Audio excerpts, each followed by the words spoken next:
ئەم کاتەی ئێوە و بینەرانیش باش ئێمە ئێستا لە چاتم هاوسین لە لۆندۆن ئەمڕۆ کۆنفرانسی دەستپێشخەری عێراق ئەمە ناوەکەی بوو لە چاتم هاوس دەستی پێکرد و بۆ ماوەی 2 ڕۆژ بەردەوام دەبێت تایدا چەندین کەسایەتی عێراقی و هەروەها بیانی بەشدارن و لە نێویاندا چەند کەسایەتیەکی کوردیش بەشداریان کردووە لەم کۆنفرانسەدا. لەم کۆنفرانسەدا باز لە ڕابردوو ئێستا و داهاتوی عێراقیش دەکرێت و یەکێک لە پانێڵەکان کە پانێڵێکی گرنگ بوو تایدا باز لە پەیوەندیەکانی نێوان حکوومەتی عێراق و هەرێم کرا، هەروەها باز لە کێشەی نەوت و غاز کرا کە لە نێوان حکوومەتی هەرێم و بەغدادا هەیە و باز لە پێکهێنانی چۆنیەتی پێکهێنانی حکوومەتی عێراق کرا و ئەو ناکۆکیانەی کە هەن. من ئێستا بۆ قسەکردنی زیاتر لەسەر ئەم بابەتە دکتۆر محەممەد ئەحسان کە خۆی وا حەز دەکات پێ بڵێن وانەبێژ لە چەندین زانکۆکانی بەریتانیا لەگەڵماندا دەبێت و خۆشی بەشدار بوو لەو پانێڵە کە پانێڵێکی زۆر گرنگ بوو. دەمەوێت لەسەر ئەو پانێڵە گفتوگۆی لەگەڵدا بکەم. دکتۆر سەرچاوە گەلێک سپاس کەتم بەرگەرمەی خێر و سەلامەت ئەهلا وسەهلا سەر زاخۆیانی بیا. دکتۆر پانێڵەکە بینیمان ینی خەڵکی عێراقی و بیانیشی تێدا بوو و بەڕێزیشتان بەشداریتان تێدا کرد. من لەنێو پانێڵەکە بووم بەڵام خۆم دەمێت خۆت باسی گرنگی پانێڵەکەم بۆ بکەیت. پانێڵەکە پانێڵێکی زۆر زۆر گرنگ بوو. باسی کێشەکانی هەولێر و بەغا ئەوەی من ئەڵێم کێشانی ڕۆژانەیە، کێشانی هەردەمە، کێشانی دوای دامەزراندنی هەر حکوومەتێکە لە عێراق کە دێتە حکوومەتەکە دامەزری لە دوای 2 مانگی تر عینی کێشە دووبارە بێت. سببەکانی چۆنە؟ ئایا کنستیتیون سەبەبە یان عەقلیەتی لە بەغا سەبەبە یان عەقلیەتی کوردستان سەبەبە؟ حەقیقەت بۆ چۆنی جا هەبوو. خەڵکێک هەیە زۆر لەم مەلەفە ئیشی کردیە لە ئاستێکی بەرزدا، لە ئاستێکی ئەکادمی بەرزە، لە ئاستێکی سیاسی بەرزە. لەو کەسانەی کە لەگەڵمان بوودەنیس نەتالی کەمسالی وەزیر خارجیە بوو لە ئەمریکا و من لەسەر مەلەفی عێراقی لەسەر مەسئولێکی دەستکی عێراقی بوو زەمانێکی زۆر کاری کردیە، شارەزاییەکی زۆری هەیە. خەڵکێکی تریان هەبوو لەگەڵمان باسی ئەم کێشیانە کرد ئایا کە دەستور سەبەبە یان عەقلیەتەکە سەبەبە یان کام سەبەبە.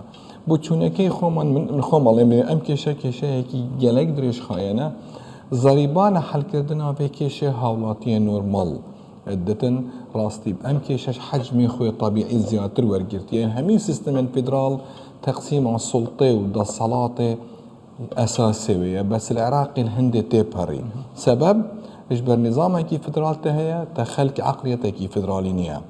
تدبیجی تو باسی دیموکراتیەتێکی تکیل وڵاتێکی تا عەقلیەتێکە دیموکراتی نییە وڵاتی.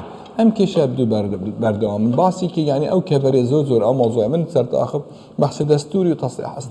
یعنی ئەمندمەندە دەستوری، تعدیلە دەستوری.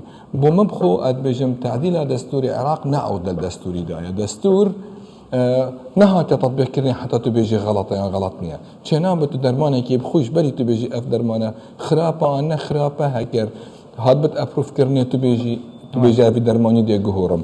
ئەم کێشت هەنێ هەگەر بێتە گهۆری نەش ئەم دەستورە دێچە گهۆری.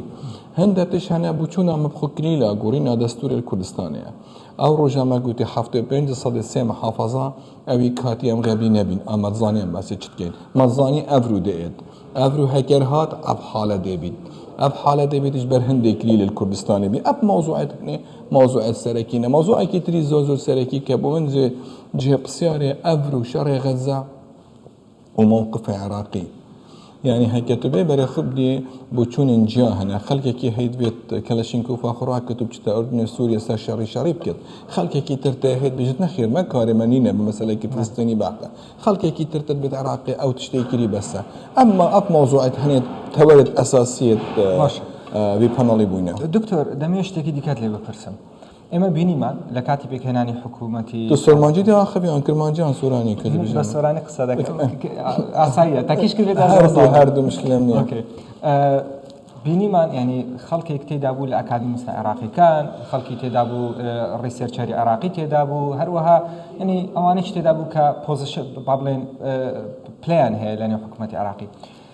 دوای پێکهێنانی حکوومەتی عێراقی ئێمە بینیمان حکوومەتی هەرێمی کوردستان وتی ئێمە بە هەموو شێوەیەک ئەوەی کە لەسەر ئێمە بۆ کردومانە بۆی بگەینە ڕێکەوتن و موچە بودجەی هەرێمی کوردستان بەغدا بینێرێت. ئایا ئێستا بەڕاستی ئەوانەی کە ئەکادمیستەکانیان ینی کەسانی ئەوانەی کە مامۆستایانی زانکۆ چوزانم ئەوانەی کە لە عێراق لەوە تێگەیشتوون کە حکوومەتی عێراق حکوومەتی هەرێمی کوردستان ینی پابند بووە بەو ڕێککەوتنێک کە لەگەڵ دوو بۆ چۆن هەیە سیرکە با خۆ یەکێک زۆر بە بەژن و باڵی خۆی زۆر نەڵێن خەڵکێک هەیە ئێمە هەموو شتێکمان کردیە خەتەئەکەی لە بەغایە خەڵکێکی تریشیان نەکرد کوردستان کەم خەمە کوردستانیش کاری خۆی جێبەجێ نەکردە کوردستانیش دەوێ بەلە لە پەنجەرەکە دەرەکی لە دەرگاک دەرەکەین لە پەنجەرەکە دێت لە پەنجەر دەرەکەین لە سەقفەکە خۆی فڕیادات ئەم بوو چوونانە هەیە بەڵام ئەمڕۆ اتفاقەوە هەموو طرفێک محتاجی بە حەلە لەبەر زەریبەی نەحەلکردنی فەقیر و ژارەدەن ئەم وەزعە تەحمل نایەتەکردن ئەگە بوو چوونەکەی منیش خۆمان ئەگەر ئێمە سەیری بکەین ئێمە لە کێشە گەورەکانی خۆمان هاتین هێستا کێشەکەمان بموچە ئەگە تۆ سەیری مەحسەڵەی ئەخیری بکەیت لە قازانجی تۆ نییە کە کوردستان ئەمەش سەبەبەکەی ئەوە بوویتە نەکرێزی ماڵی کورد خەڵکێک پێیاوە بوو لەنەوە سیاسەت بێخبرەتی و خەڵکێکیش لە بەغات پێیاوە بوویتە حاقدە لەسەر کوردستان ئەم واچوونە نەخزمەتی کوردستانەکە نەخزمەتی بەغاکە. ئۆکێ دکتۆر دەمێ ئەوە بپرسم پێتوانیە ینی ئەمە پلانێک بوو سەرەتا بە برسیکردنی خەڵکی هەرێمی کوردستان دەست پێ بکات و بۆ ئەوەی مثلەن خەڵکێک وابیر بکاتەوە کە لە کوردستان حکوومەتەکان کە هەبوونە پابند نەبوونە بەڕێکەوتنەکان ئەمە پلانێک دەتوانین بڵێن پیلانێک بوو دژی هەرێمی کوردستان تۆ زەریبەی نەجاحەت هەیە زەریبەی شوهرە هەرت هەیە کوردستان نەجاحەتێکی زۆر زۆریەنە خەڵکێک حاقد بوو بەرامبەر لە بەغا بەرامبەر ئەو نەجاحەتانە بەڵام هەندێک ئەطرافی کوردیش هەبوو دەرفەتی بەواندا تاکو ئەو پلانەکەی ئەوان سەر بگرێ یان کار بکەن بۆ پلانەکەی خۆن یان دەست پێش خەری پلانەکەی ئەوان بوون هەموو شتێک بۆ نەڵێن تەنها بەغا ئێمەش غەڵەتی خۆمان هەبوو ئێمەش خەڵکێکمان هەبوو کوردە من ناڵێن کێ بەڵام هەندێک ئەطرافی کوردیش هەبوو کاری کردیە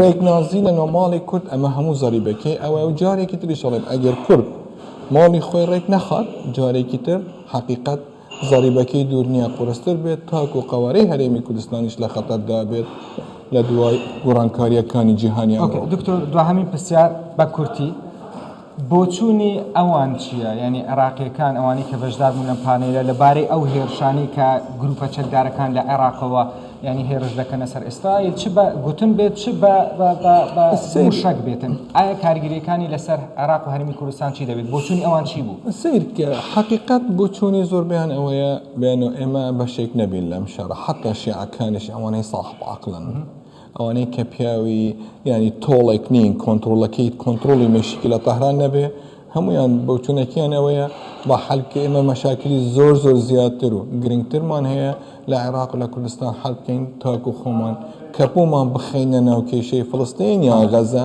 لەبەر نەک بە عێراقیەکان نەک حەلە بێ نەک چاکە بێ نەک زیاتر تێکەشێ دکتۆر زۆر سپاس بۆ دەمێتە دوایمە زۆر سپاس بەڵێ بەڕێزان ئەم با بڵێن کۆنفرانسی دەست پێشخەری عێراق لە لەندەن دوو ڕۆژ بەردەوام دەبێت ئەمڕۆ یەکەم ڕۆژی بوو و بەیانی دووەم ڕۆژە و چەندین کەسایەتی عێراق و هەروەها بیانی بەشداری تێدا دەکەن و کوردستان 24 بەردەوام ڕووماڵی ئەم کۆنفرانسە دەکات